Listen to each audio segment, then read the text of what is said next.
everybody, and welcome to Play Great Games. Some of the most well-known game franchises started out as side-scrolling platformers. Mario, Sonic, Castlevania, you get the point.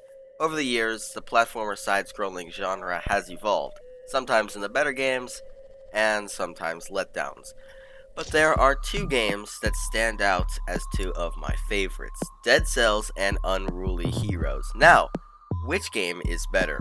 These games are both very alike and very different. Today, I'll be giving you everything you need to know about these games so you can decide for yourself which game is better and why. I have a lot to cover in this video, so let's jump in. Starting this video off with the overview of these games, Dead Cells takes place on an island where a blight has broken out, but it goes by the malaise. This plague takes people on the island and turns them into zombie things. There are different variants, many different variants. You play as the beheaded, an executed prisoner brought back to life by a mysterious green slime that drips out of a pipe. It's a pretty picture, to be honest. As you explore more of the island, you discover new bosses, new enemies, new maps, and once you defeat the Hand of the King at the end of the game, you earn a boss cell. Activating these boss cells changes the game's difficulty. If you can defeat the Hand of the King again on a boss cell, you earn another. Then you can play this game in 3 different difficulties. This game is more to the fighting side of things. There are some points where there is story, like listening to prisoners, but the rest is pretty much fighting.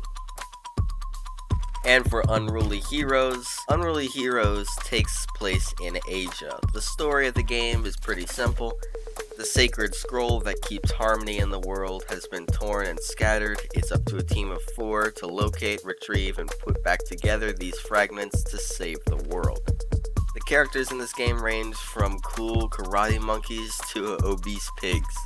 The maps are beautiful, the animations are very smooth. Unruly Heroes is more of a puzzle game. Definitely the closest game to this would be Ori and the Blind Forest. Most of the game is spent parkouring, solving puzzles, but there is that smaller amount that is spent killing.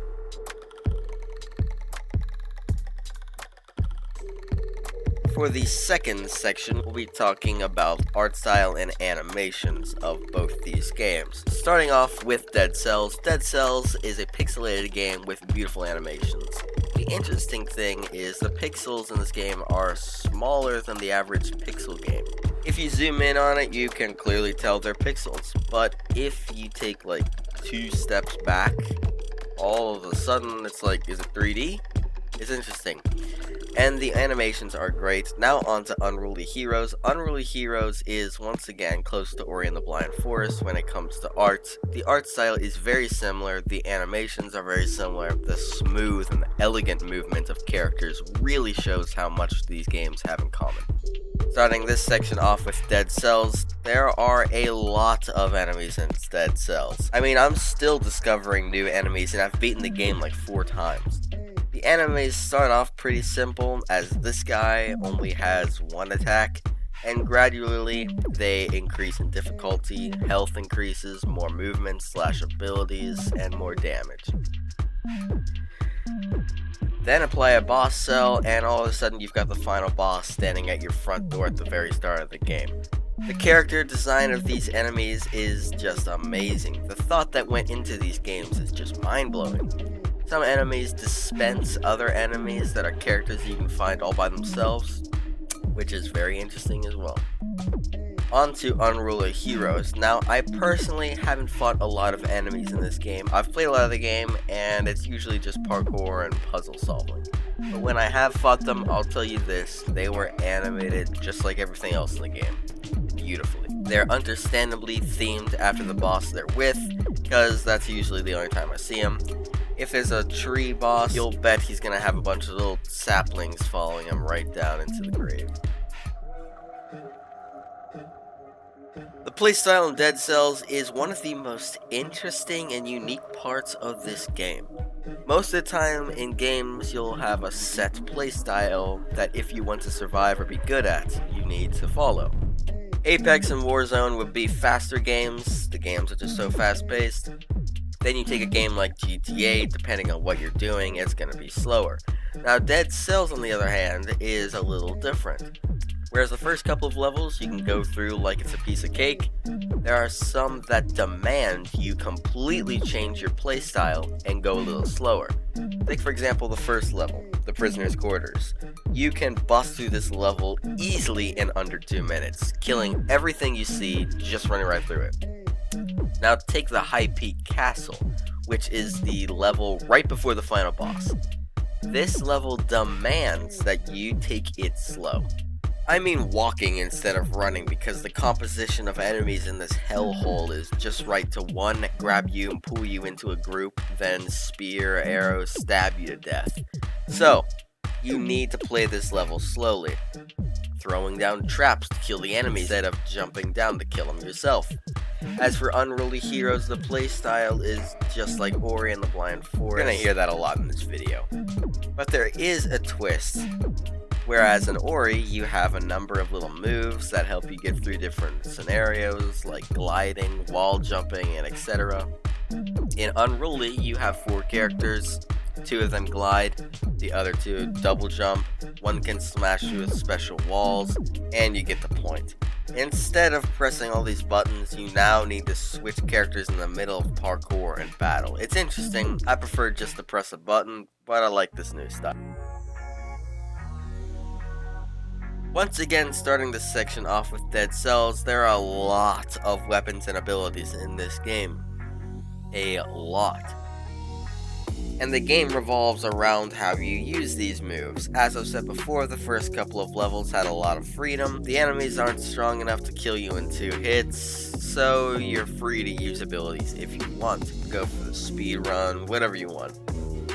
Then the last level demands that if you want to get through it alive, you need to use your abilities for everything. Bombs, traps, or my favorite, turrets will do the job without even getting you hit.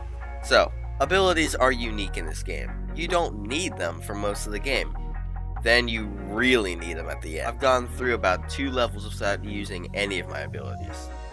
Unruly Heroes doesn't have abilities in the same way that Dead Cells does, where instead of pressing a button and a turret pops out and gets to work, you have to press a combo of buttons to do a move, not an ability. There's aerial attacks, ground smashes, all of these characters have them. There's a lot of different moves that you need to keep track of. Then there's the difference between each character, and you also need to keep in mind. Okay, on the smaller details. Dead Cells gets updated a lot with different levels, stories, bosses, enemies, weapons, and abilities, while Unruly Heroes can be a little slower when it comes to updates, if any have come out at all, and to be honest, it fits just the kind of game it is.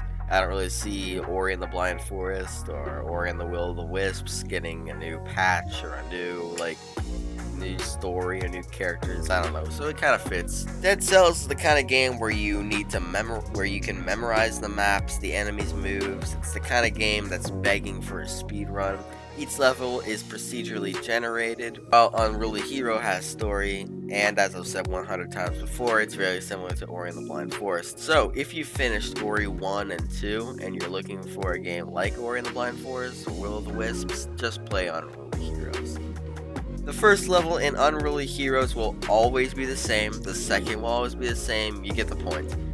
Another small detail that isn't really important, but is still very fun and unique, is the loading screen. In Unruly Heroes, you can actually make music by pressing certain buttons.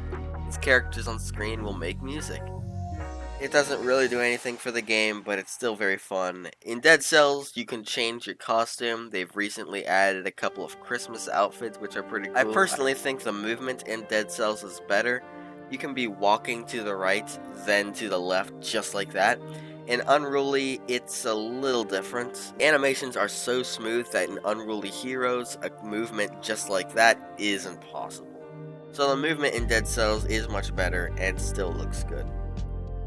And that's about it for this video. So, after watching this video, what game is better and why? I would love to hear your thoughts in the comments down below. The classic Castlevania style platformer Dead Cells, or the Ori and the Will of the Wisps 2 set in China. I personally think that Dead Cells is an easier game to get the hang of since you don't need to memorize all these combos that are only used in one way. I hope you enjoyed this video. I'll be back next Sunday at 12 p.m. Central Standard Time. Thank you for watching. I hope you have a fabulous day. And remember, life is short. Play great games.